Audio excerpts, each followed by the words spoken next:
We now turn to Mr. Butterfield for 5 minutes. Thank you very much, Mr. Chairman, to the ranking member for convening this very important hearing today. As most of you certainly know, I served on this committee, subcommittee some years ago, and went off the committee to be the ranking on another committee. And with the election of Senator Markey now, I find myself back on this committee and glad that I'm here. There's been so much, there might be a round of applause, not for me, but for Mr. Markey, I suppose.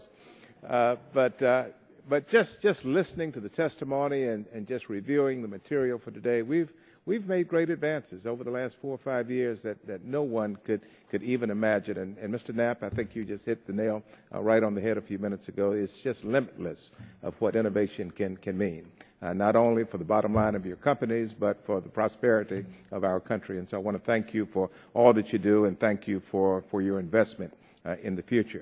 I'm going to start with Mr. Nagel. Mr. Nagel, I heard Mr. Friday a moment ago say that devices that support gigabyte Wi-Fi already exist. I'm not sure I fully understand and appreciate that. Is that correct?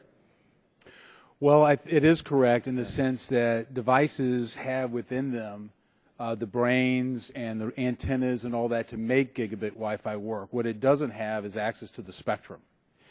So you can build the electronics to make it work and be future-proof, which is what they've begun to do. And a lot of the equipment we're deploying is also capable of doing similar types of things. What's necessary, though, is for us to make and move forward on some of the 5 gigahertz decisions that are in front of us today. So the first would be UNE-1. We've already mentioned that all the information is in on the record, and the FCC is in the process of making some of those decisions. Our view is that we can do a lot within UNE-1 and begin to bring big channels, which is really what you need. So most devices today in Wi-Fi use 20 megahertz channels.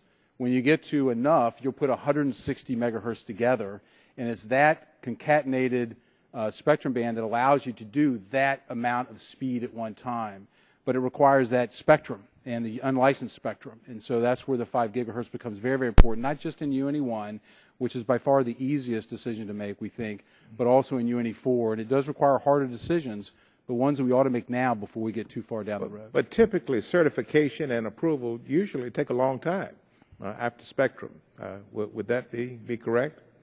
After the spectrum is made available, typically it takes a while to get it perfected? You know, it's an area, honestly, it's an area that I'm not familiar with. I think generally that it gets past. Actually, I'm not sure how to answer that, to be honest with you. I think that as devices get built, as long as it's within the Wi-Fi standard, I think it can work within that band. Generally, when you get new bands is when you have to go through another approval, but it's not my area of expertise. All right. In your testimony, you describe, Mr. Nagel, the growing importance of Wi-Fi in times of crisis.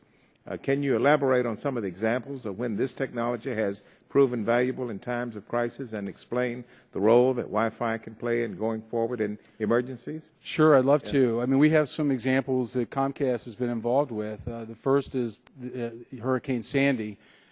We experienced it up in the Northeast, and you know, when the hurricane came through, a lot of the licensed cellular networks were down.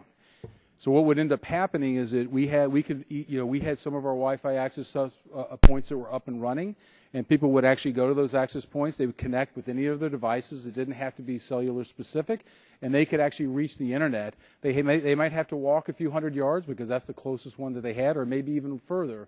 But just having that connectivity was essential to those people who were essentially without knowledge of what was going on and when people were coming to help them. All right. Thank you. Mr. Chairman, since I don't have 50 years on this committee, I won't ask unanimous consent to extend my time, and so this will be my last question. Mr. Kinney, what is your response? But I want you to promise me that when I do get 50 years on this subcommittee, let me suggest, Mr. I will have that Butterfield, difference. that yes. I won't be here unless there's incredible medical advances. I'm going to leave a note in the drawer. Yeah. Like that. And you could go ahead and ask today, but probably wouldn't get it. Thank you. Very quickly, Mr. Kinney, what is your response to the proposal by Cisco that would require Wi-Fi devices to detect and avoid the presence of DSRC systems on the channels that they wish to use? We think that the Cisco detection proposal is a sound foundation to build on. We think there are a lot of unanswered questions about some of the technical details, but we look forward to exploring that as part of our outreach with the Wi-Fi community. With the note in the drawer, I'll yield back. Thank you. The gentleman yields back.